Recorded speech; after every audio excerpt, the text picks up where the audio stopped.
கதையோட ஆரம்பத்துல ஒரு கப்புல காட்டுறாங்க. இவங்க தான் நம்ம கதையோட ஹீரோயின். தூங்கிட்டு இருந்த ஹீரோயின் அப்படியே வெளியில எந்திரிச்சு வந்துட்டு அவளோட சோஷியல் மீடியாலாம் செக் பண்ணிக்கிட்டு இருப்பாளாம். பின்னாடியே எந்திரிச்சு வந்த ஹீரோவும் என்னாடி என்ன பண்றேன்னு கேட்கும்போது, அவ ஏதோ இந்த சோஷியல் மீடியாலாம் யூஸ் பண்ற மாரி தெரியுது. அத கொஞ்சம் எட்டி பார்த்தவனும், இப்போ ரீசென்ட்டா கொஞ்ச நாளுக்கு முன்னாடி நம்ம ஹீரோயினுக்கு மிஸ்கேரேஜ் நடந்திருக்கும். அவளோட குழந்தை வந்து கருவுல கலஞ்சு போயிருந்திருக்கும். அந்த ஒரு இழப்புங்கிறது ஹீரோயினா கொஞ்சம் பாதிச்சிருந்திருக்கும். அது ரிலேட்டடா யாருகிட்ட பேசுறதுன்னு தெரியாம சோஷியல் மீடியால அத பத்தி போஸ்ட் பண்ணும்போது, ஆப்வியஸா சோஷியல் மீடியால இருக்கிற எல்லாரும் ஒவ்வொருத்தரும் ஒவ்வொரு கருத்துக்கள்லாம் சொல்லியிருந்திருப்பாரு. அதை கவனிச்சவரு பெருசா நம்ம ஹீரோ அதெல்லாம் சீரியஸா எடுத்துக்கல. ராதர் நீ உன்னோட சோகத்தை எந்த வழியா வேணா வெளியில கடத்து, அது ஒன்றும் பிரச்சனை கிடையாது. இருந்தாலும் இப்படி சோஷியல் மீடியால போடுறதுக்கு பதிலா உண்மையாலே ரியல் லைஃப்ல இருக்கிற நண்பர்கள்கிட்ட சொல்றாங்க போது அது உன்னை பெட்டரா ஃபீல் பண்ண வைக்கும்னு சொல்லக்குள்ள ஃப்ரெண்ட்ஸ் அதேங்க இங்க இருக்குதுங்கிற மாதிரி தான் ஹீரோனோட ரியாக்ஷனும் இருக்கும்.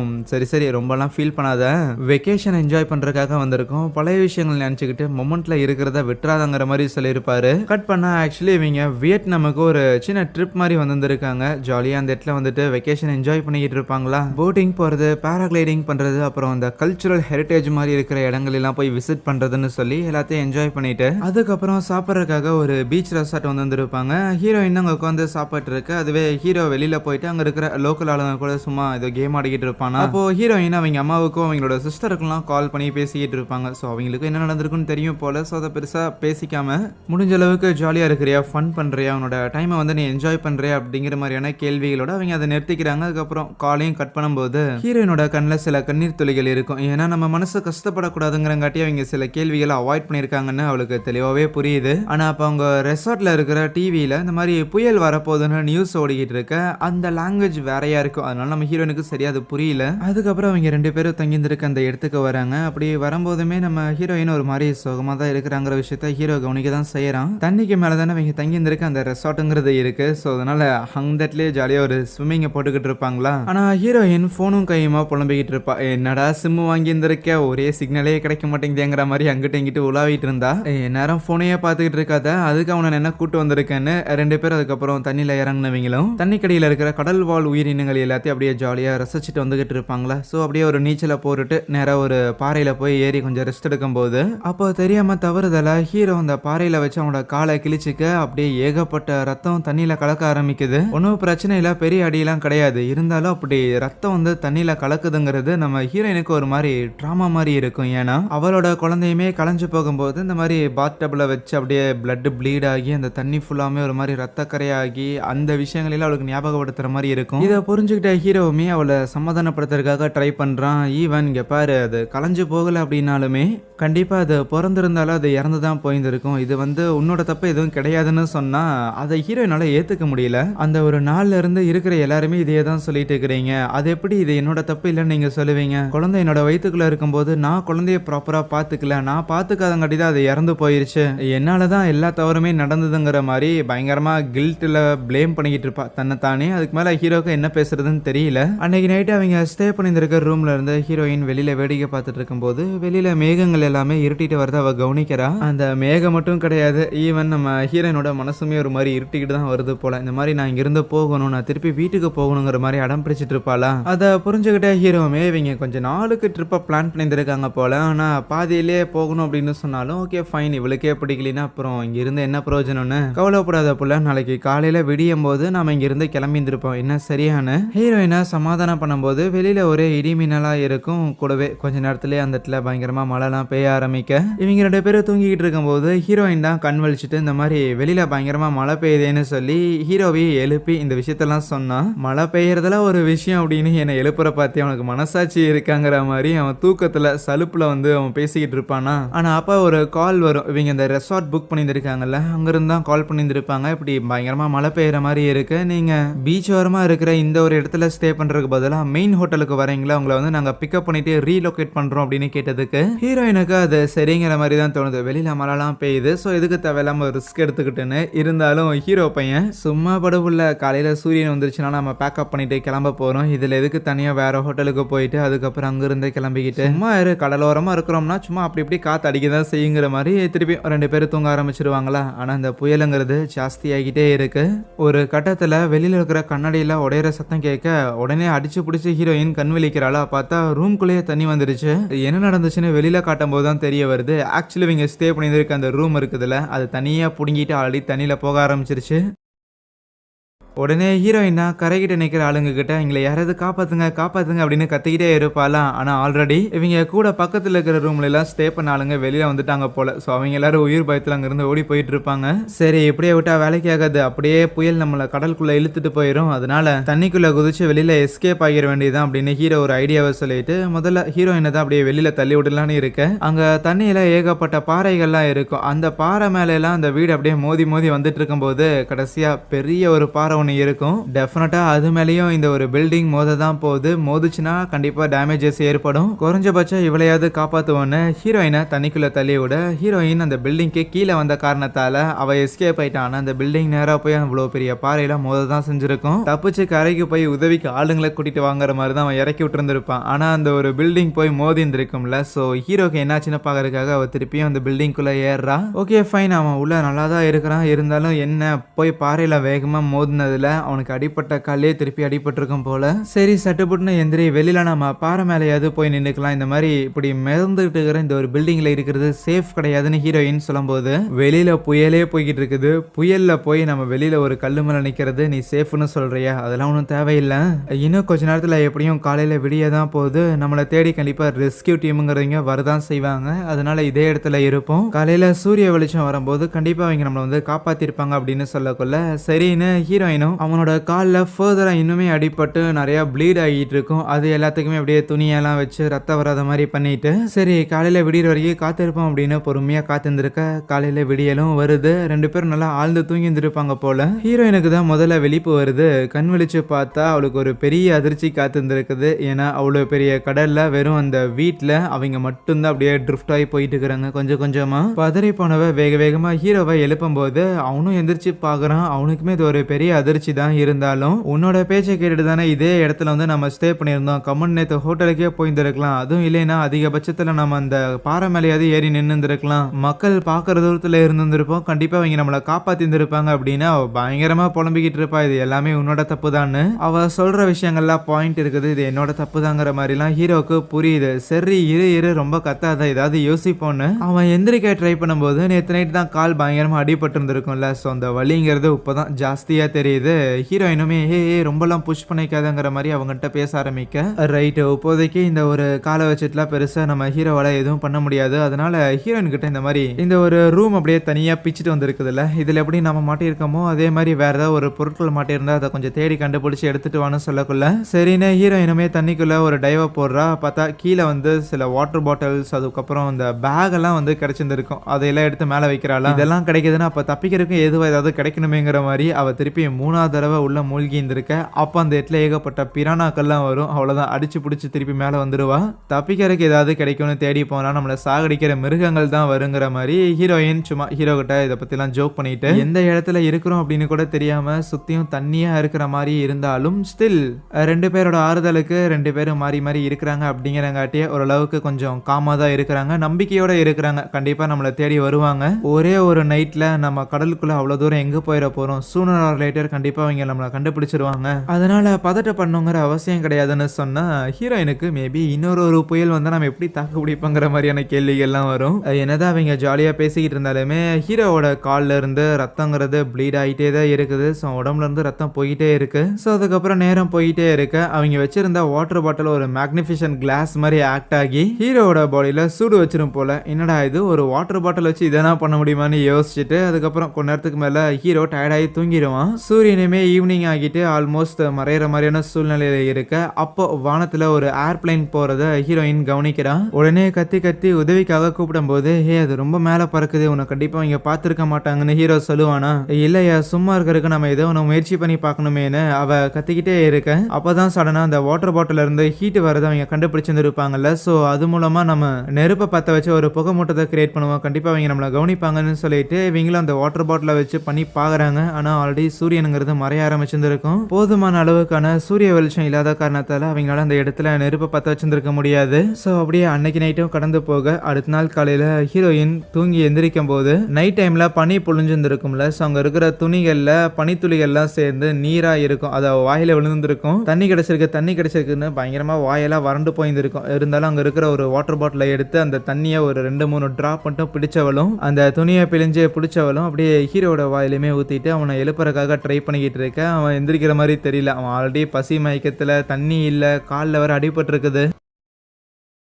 என்னடா பண்றதுன்னு ஒன்றும் புரியாம இருக்கும்போது அப்போ தூரத்துல ஒரு கப்பல் போறத கவனிக்கிறாங்க. அதை பார்த்தோன்னே ஹீரோயின் கத்தி கத்தி கூப்பிடுறா. இல்ல முதல்ல நம்ம நெருப்பு உருவாக்கணும்னு அவ அந்த வாட்டர் பாட்டில்ல கடல் தண்ணியெல்லாம் நப்பி நெருப்பு உருவாக்குறதுக்காக முயற்சி பண்றா. இவ அப்படி பதட்டத்துல கத்துற சத்தத்துல ஹீரோவுமே கண் விழிச்சாரான். நெருப்பு மூட்டை தான் ட்ரை பண்றான். இங்க பக்கத்துல கப்பல் போகுதுன்னு பார்த்தோன்னே கூட அதை நான் பண்றேன்னு ஹீரோ அந்த நெருப்பு மூட்டுறதுக்காக ட்ரை பண்ணிக்கிட்டு இருக்க, ஹீரோயினும் சும்மாலாம் இல்ல, முடிஞ்ச அளவுக்கு அந்த கப்பலை தான் திசையில பார்க்க வைக்கிறதுக்காக கத்திக்கிட்டே இருப்பா.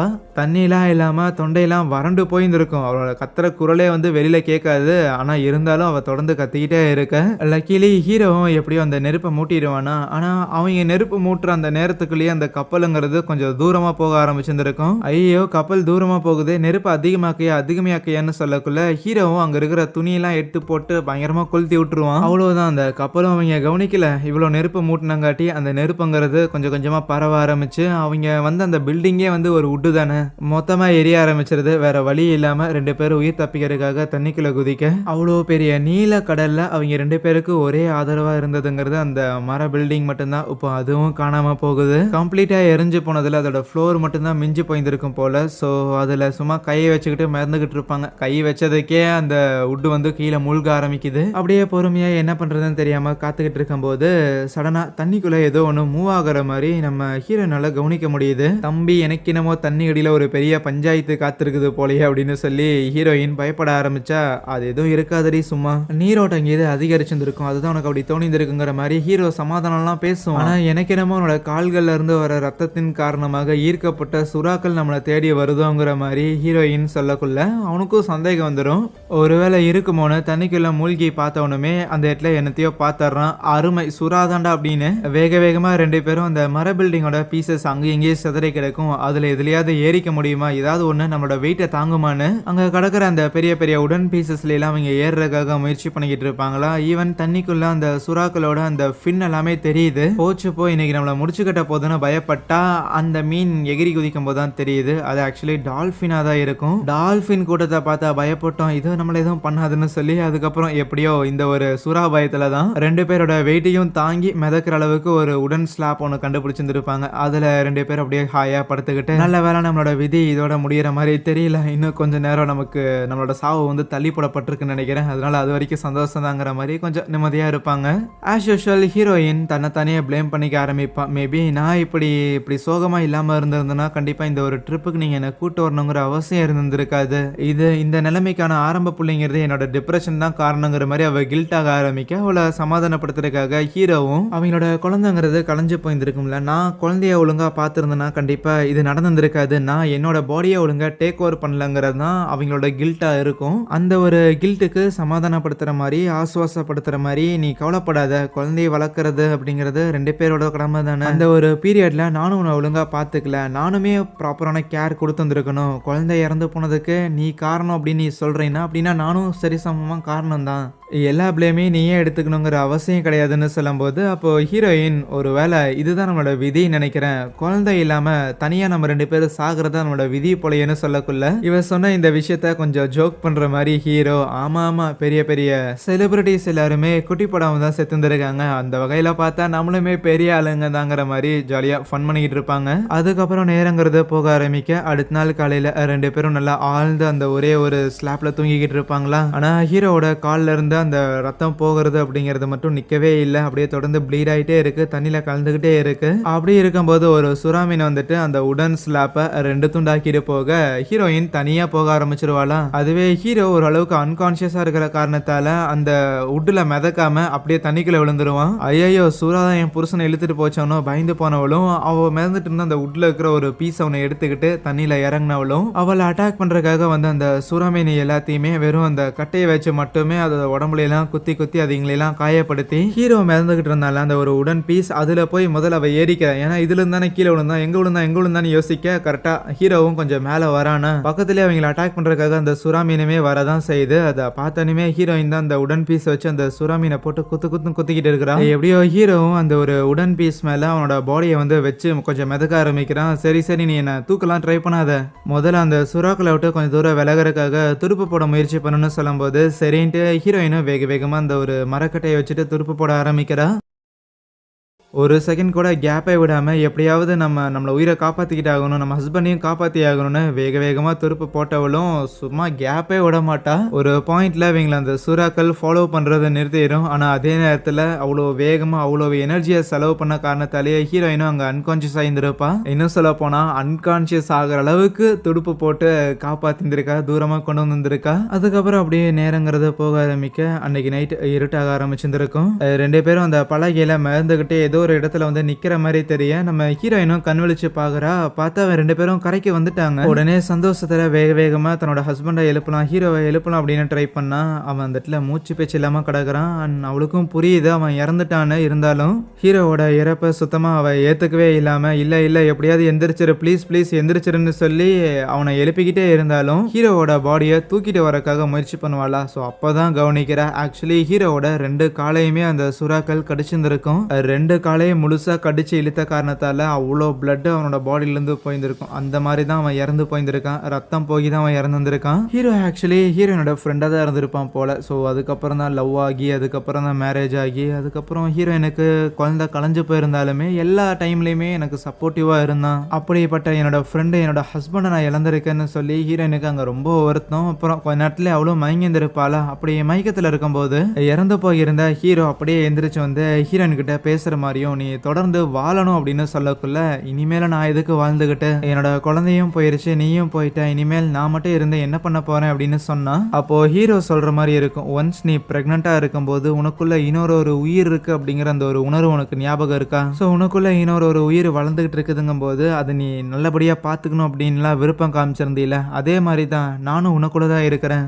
இறந்து போன நம்ம குழந்தைக்காகவும் எனக்காகவும் சேர்த்து நீ வாழுங்கிற மாதிரி அவர் சொல்ற மாதிரி தெரிய அதுக்கப்புறம் கொஞ்ச நேரம் கழிச்சு ஹீரோயின் காலையில கண் விழிச்சு எந்திரிக்கிறா. அவன் நேற்று கரைக்கு வந்ததுக்கு அப்புறமே பாடி டயர்டா இருக்கும் போது அந்த கரையிலேயே படுத்து தூங்கி இருந்திருப்பா போல. ஹீரோவோட பாடியுமே மேல தூக்கில எடுத்துருக்க மாட்டா. அதனால கரையில இருக்கிற காரணத்தாலேயே அங்க வந்து சுறாக்கள் ஹீரோவோட பாடியை பங்கு போட்டு சாப்பிட ஆரம்பிக்க இவளுக்கு ரொம்ப தெளிவா தெரியுது நம்மளால கண்டிப்பா அந்த பாடியை ரெஸ்கியூ பண்ண முடியாதுன்னு. உயிரோட இருக்கிற என்ன காப்பாத்துறதுக்கே யாராவது வேணும். இதுல நான் எங்கத்த போய் என் ஹஸ்பண்டோட பாடியை காப்பாத்துறது, அவரே இல்லை, நீ பாடியை வச்சுட்டு மட்டும் என்ன பண்றதுன்னு யோசிச்சாலும் என்னமோ வேகமா அங்கிருந்து கரைக்கு வரக்காக முயற்சி பண்ணுவா.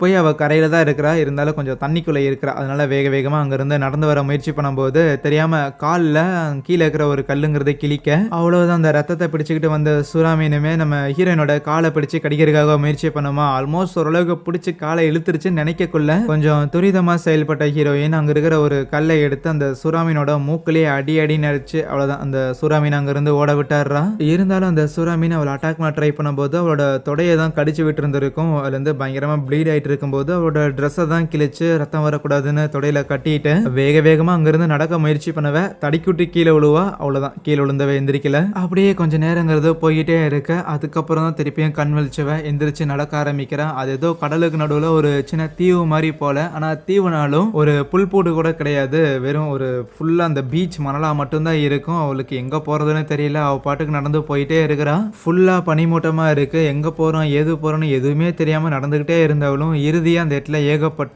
பாறைகள்லாம் இருக்கிறத கவனிக்கிறா. அந்த இடத்துக்கு வந்தவளும் சரி இதை தாண்டியாவது போகி பார்ப்போம் அப்படின்னு அதை தாண்டி அவ ஏறும்போது அந்த இடத்துல கடல் தான். ஆனா அந்த இடத்துல மீன் பிடிக்கிறதுக்காக ஒருத்தன் வந்திருக்கான். அவன் ஹாயா போட்ல தூங்கிக்கிட்டு இருப்பானா. அவனை பார்த்தோன்னே ஹீரோயினுக்கு பெரிய நிம்மதி. உடனே தண்ணிக்குள்ள குதிச்சு அவனோட போட்ல ஏறும்போது அப்பயுமே அவன் தூங்கிக்கிட்டே தான் இருப்பானா. சரின்னு அவன் ஒரு பெரிய பாட்டில் வச்சிருந்திருப்பான். தண்ணி தான் போலேன்னு எடுத்து குடிச்சா இல்ல அது ஓட்காவா இருக்கும். டே பையா தூங்கினது போதுடா, முதல்ல எந்திரிச்சு எனக்கு தண்ணி குடுறான்னு அவனை எழுப்பக்குள்ள அவனுக்கு நம்ம ஹீரோயின் என்ன பேசுறான்னு சுத்தமா புரியல. ஏன்னா ஹீரோயின் இங்கிலீஷ் பேசும்போது அவன் வேற ஏதோ நேட்டிவ் லாங்குவேஜ் பேசிட்டு இருப்பான். இருந்தாலே இப்படி கடலுக்கு மத்தியில காலில் அடிப்பட்டதோட இங்கே உயிர் தப்பிச்சு வந்திருக்காங்கிறத சும்மா ஹீரோயினோட அப்பியரன்ஸை பார்த்தே புரிஞ்சுக்கிட்டவனுமே பொறுமையா இருங்கன்னு சொல்லி அவளை உட்கார வச்சு காலில் அடிபட்டு இருக்கிறதெல்லாம் பார்க்கும்போது டெஃபினட்டா ஒரு சுறாதான் அட்டாக் பண்ணியிருக்குங்கிற விஷயம்லாம் அவனுக்கு புரியுது.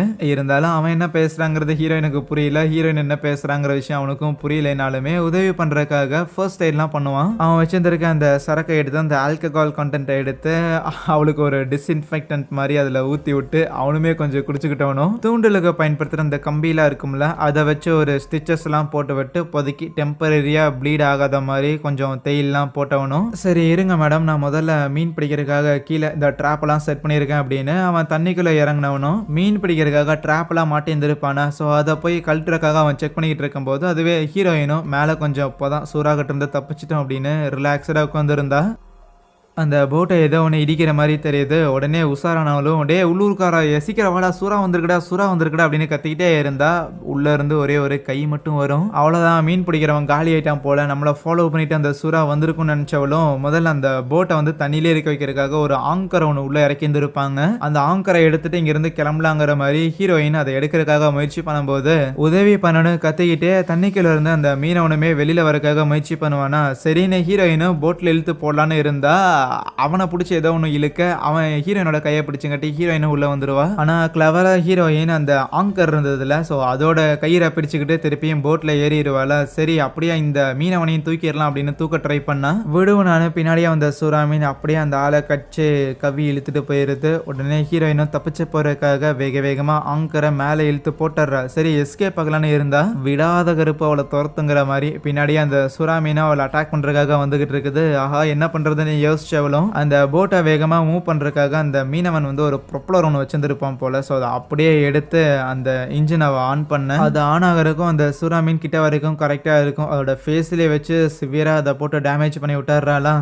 அவ்வளோதான் அந்த சூறா மீன் முடிஞ்சதுன்னு கொஞ்சம் ரிலாக்ஸ் ஆனவளும் அங்கேருந்து கிளம்பலான்னு இருந்தா பார்த்தா மறுபடியும் அந்த சூறா மீன் இவ்வளோ அட்டாக் பண்ணுறதுக்காக வருது. ஆனால் இந்த அளவு ஹீரோயின் பயப்படலை. கையில் அதை அட்டாக் பண்ணுற அளவுக்கான ஒரு வெப்பனுங்கிறது இருக்கிற தைரியத்தாலேயே திருப்பி அந்த ப்ரொப்பலரை ஸ்டார்ட் பண்ணுறதுக்காக முயற்சி பண்ணுவாளா. ஆனால் அவ அன்லக்கு என்னமோ ஸ்டார்ட் ஆக மாட்டேங்குது. ஆனா இந்த தடவை அந்த சூறா மீனை கொஞ்சம் புத்திசாலித்தனமா யோசிச்சுக்கிட்டு டைரக்டா வந்து அவளை அட்டாக் பண்ணாம ரேதர் வேகமா நீந்தி வந்து அப்படியே ஒரு ஜம்ப் அப் போட்டு ஹீரோயினை அந்த போட்ல இருந்து கீழே தள்ளி விட்டுறது. அந்த போட்டே அப்படியே அப்சைட் டவுன் ஆயிருந்திருக்கும். அந்த போட்ல அந்த ஆங்கர் இருந்திருக்கும்ல அதுவும் இப்போ அப்படியே தண்ணிக்கடியில போய் அங்க இருக்கிற ஒரு பாறைக்கடியில மாட்டிக்கிச்சு. நல்லா அவளை நகர விடாம அப்படியே அந்த போட்டுங்கிறது அதே இடத்துல அந்த ஆங்கரை தாங்கி நிக்க அந்த சூறா மீனுமே அவளை அட்டாக் பண்றதுக்காக வந்துகிட்டு இருக்குமா. ஆனா ஹீரோயின் எப்படியாவது இங்கிருந்து தப்பிச்சு போகணும்னு அந்த போட்டோடவே அந்த ஆங்கரோட கயிறுங்கிறது மாட்டின்னு இருக்கும்ல வேகமா அந்த கயிறை பிடிச்சு இழுக்காம ரேதர் அவளோட காலில் வச்சு அந்த கயிறை வந்து சுத்த ஆரம்பிப்பா. ஸோ ரோல் பண்ணா ஆங்கர் மேலே வருங்கிற மாதிரி அவள் அப்படியே ரோல் பண்ணிக்கிட்டே இருக்கும்போது அந்த சுறா மீன் வேகமாக அவளை அட்டாக் பண்ணுறதுக்காக வரும். அதை அவள் முதல்ல கவனிக்கல அப்படின்னாலும் கிட்ட வந்தோடனே அதை பார்க்குறா.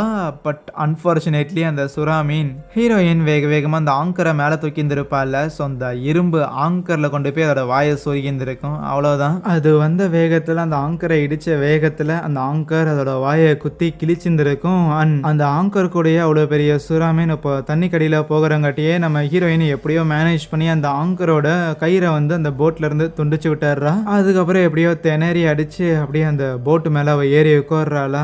அந்த போட்டு ஆல்ரெடி தண்ணியோட ஓட்டத்தில் கரைக்கு வந்துகிட்டு இருக்கும். நேராக அந்த மீனவரோட ஊருக்கு தான் வந்திருக்கு போல. ஸோ அந்த இடத்துலையுமே மீன் பிடிக்கிறதுக்காக சில ஆளுங்க எல்லாரும் வேலையெல்லாம் பார்த்துக்கிட்டு இருப்பாங்க. அவங்க அங்கே போட்டில் நம்ம ஹீரோயின் மறந்துட்டு இருக்கிறத கவனிக்க அவ்வளோதான் நம்மளை அவங்க பார்த்துட்டாங்க அப்படிங்கிற விஷயத்த ஹீரோயின் கவனிச்சிட்றா. அதனாலேயே காப்பாற்ற வாங்கின கத்தி எனர்ஜியெல்லாம் வேஸ்ட் பண்ணாமல் அப்படியே அதே இடத்துல படுத்துக்கிட்டு இருந்தவளும் ஓகே தப்பிச்சிட்டோம் நம்மளை காப்பாற்ற போகிறாங்க அப்படிங்கிற நிம்மதியோட அங்கேயே இந்த ஒரு படத்தையும் முடிக்கிறாங்க. இனிவேஸ் மக்களுக்கு கண்டிப்பாக படம் இன்ட்ரெஸ்டிங்காக இருந்திருக்கும்னு நினைக்கிறேன். பிடிச்சிருந்துச்சுன்னா மறக்காம வீடியோக்கு ஒரு லைக் கொடுத்துட்டு இதே மாதிரியான நிறைய இன்ட்ரெஸ்டிங்கான படங்களை தொடர்ந்து பார்க்கறதுக்காக சேனலையுமே சப்ஸ்கிரைப் பண்ணி வச்சுக்கோங்க.